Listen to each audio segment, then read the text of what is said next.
আমার উম্মতের মধ্যে কিছু মানুষ মাদকদ্রব্য পান করবে, সবাই না, কিছু মানুষ মাদকদ্রব্য পান করবে, ওয়ায়ুসাম্মুনাহা বিগাইরি ইসমিহা, এবং সেই মাদকের নাম তারা পরিবর্তন করে খাবে। খাচ্ছে না মানুষ এখন? মদকে মদ বলছে না। এই যে তোমরা টাইগার খাও কেন, স্পিড খাও কেন, এগুলোর মধ্যে অ্যালকোহল নাই? দিব্যি বাচ্চাদেরকে এগুলো খাওয়াচ্ছে অনেকে, দেখা যায়। আপনারা কি পাগল হয়ে গেছেন নাকি? এগুলোর মধ্যে এমন ক্ষতিকর উপাদান আছে যেগুলো দিয়ে মানুষের কিডনি ড্যামেজ হয়ে যায়। দিব্যি রোজার মাসে রমজান রোজা খুলেই একেবারে সিগারেট হাতে নিয়ে একদম এগুলো খাওয়া শুরু করতো। এগুলোর মধ্যে মাদকদ্রব্য আছে। যে পানীয়র মধ্যে যার্রা পরিমাণ মাদকদ্রব্য থাকবে সেটাও মাদক, মনে রাখবেন। স্মোক করো, স্মোকটাকে অনেকে মাদক মনে করে না, তাই না? স্মোকিংটাকে অনেকে মাদক মনে করে না, মনে করে মাকরু মনে হয়। মাকরু মানে কি? মাকরু মানে কি ভালো? মাকরু মানে কি?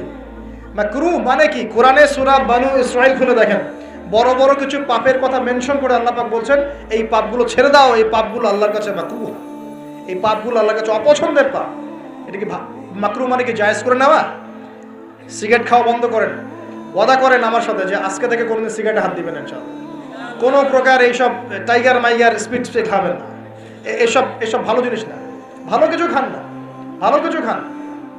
আর অনেকে দেখা যায় যে জর্দা খাওয়া শুরু করেছে। কেন? এটা কি সুন্নত নাকি? কি দরকার আছে ভাই? এতটুকু খাইলে হয়তো নেশা হয় না, বুঝলাম। এতগুলো জর্দা একবারে খান দেখি, খাওয়া যাবে? খামারের মূলনীতি কি? যার বেশি খেলে নেশা হয় তার অল্প খাওয়া হারাম। মনে করেন এখানে যতটুকু পানি আছে, এতটুকু খেলে, এতটুকু মাদক খেলে কারো নেশা হচ্ছে না, কিন্তু এতটুকু খেলে নেশা হচ্ছে। তার মানে কি এতটুকু খাওয়া জায়েজ, এতটুকু খাওয়া হারাম, নাকি পুরোটাই হারাম? এটা বোঝার জন্য কি মুফতি হওয়ার দরকার আছে?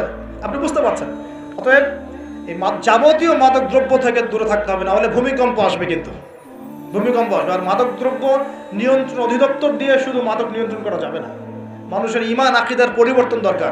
মানুষের মধ্যে আল্লাহর ভীতি জাগ্রত করতে হবে, তাহলে মানুষ অটোমেটিক মাদক ছেড়ে দিবে ইনশাআল্লাহ।